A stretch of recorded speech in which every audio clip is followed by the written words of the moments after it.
The first 100 episodes of One Piece are absolutely amazing. I watched the first 100 episodes of the series over the past month or so, and I'm going to be talking about a few of the arcs that take place within these episodes, and reviewing what I enjoy, along with any criticisms I may have. If you guys enjoyed the video, make sure to hit the like button and please do subscribe. It is free, and you can always unsubscribe later. You can join my Discord server to talk to me and my community, along with getting notified whenever I upload. You can join through the link in the description of the video. Anyway, with that out of the way, my name is Saiyan, and let's get into the video. So, let's start with the first arc in the series, known as the Romance Dawn arc. The main things to point out in this arc are that Monkey D. Luffy becomes a pirate after being inspired by Shanks, and after saving Zoro from the Marines, Zoro joins his crew. This crew being the Straw Hat Pirates, though at this moment of time, him and Luffy are the only two members. I believe that this arc is quite a good introduction for Luffy as their protagonist, displaying his strength, his dream to become the king of the pirates, and how different he is in comparison to other pirates, which we see straight away with how different he is to Iron Mace Alvida.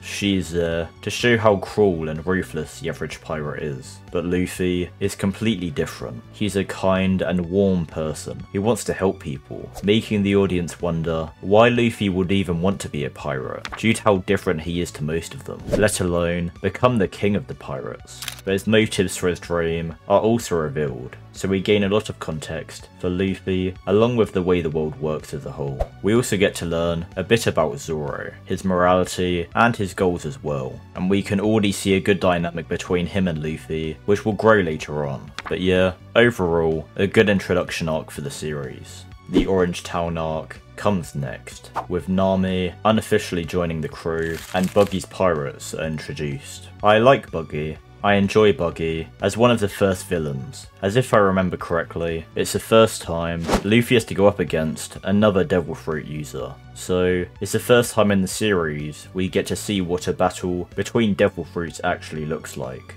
Buggy also has a link to Shanks, who is a mentor figure for Luffy, which is also quite good, as it means Buggy isn't just some random pirate. There actually is a connection between the pair due to Shanks, and it also shows a small similarity between Buggy and Luffy. Buggy was actually invited by Shanks to join his crew, but ultimately refuses and instead decides to create his own, while Luffy doesn't necessarily get invited to Shanks' crew, but he does change his mind about wanting to join it, instead also deciding that he wants to create his own crew as well. Shanks is also technically the reason both Buggy and Luffy get Devil Fruit powers. With Buggy, he accidentally swallows a Devil Fruit due to being startled by Shanks, and Luffy only eats a Devil Fruit because Shanks finds it and brings it to where Luffy lives. But yeah, overall, this was definitely a fun arc to watch. The Syrup Village arc is next, and this arc is definitely enjoyable. The fights are good, we get to see another Devil Fruit fight, but we also get introduced to my least favourite character in the series so far, Usopp.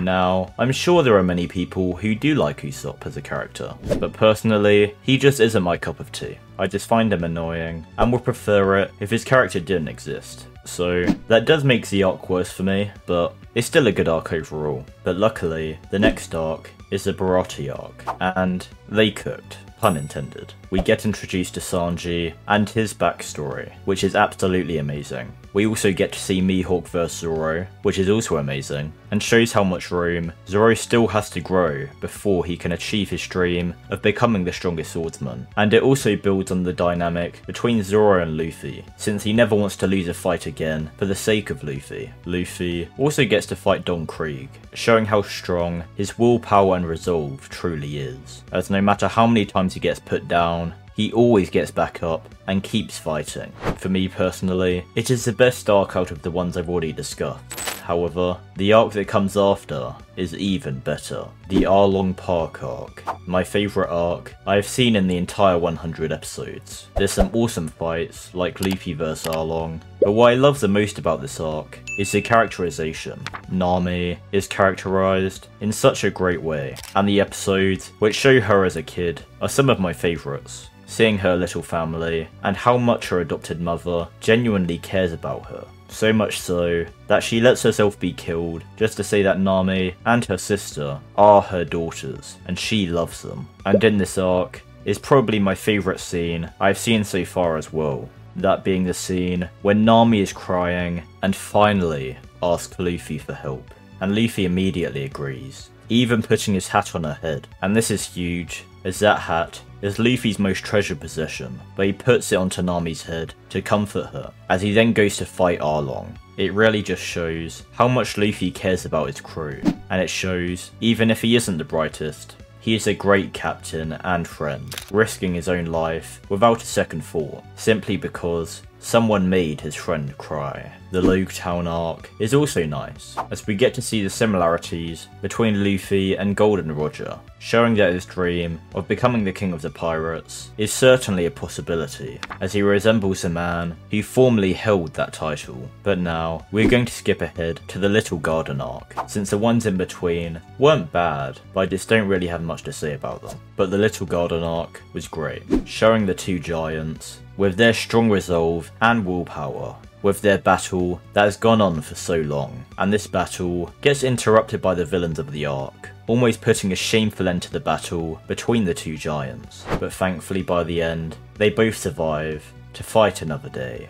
This arc overall was just a fun little arc to watch. The Drum Island arc comes next, and I like Chopper as a character, and his backstory with the Doctor, and overall, the arc is fine, but I just don't really find the villain of the arc too interesting. He is a Devil Fruit user, but his ability isn't really interesting, and he's just a boring villain overall. So, the arc is okay, but it's mainly carried by the backstory parts with Chopper and the Doctor. The next arc would be the Arabasta arc, but that doesn't finish within the first 100 episodes, so I'm not going to speak about it here. All I'll say is that it's definitely good so far. But yeah, overall, the first 100 episodes of One Piece are definitely good and worth the watch. Some arcs are a bit more bland, and there are some characters, Usopp in particular, which I'm not too fond of, but the highs of the series far outweigh the lows. So I would definitely recommend you guys give it a watch. So I hope you guys enjoyed my little review of the first 100 episodes of One Piece. If you did, then make sure to like the video, subscribe, and comment down below if you enjoyed, and any other series recommendations. I want to give a huge shout out to the channel members. I appreciate you guys so much for the support, and I hope to see you all in the next video. Goodbye guys. Hey everyone, it's me Goku. Make sure to like the video and subscribe to my friend Sacred Saiyan on YouTube. Thank you all for watching.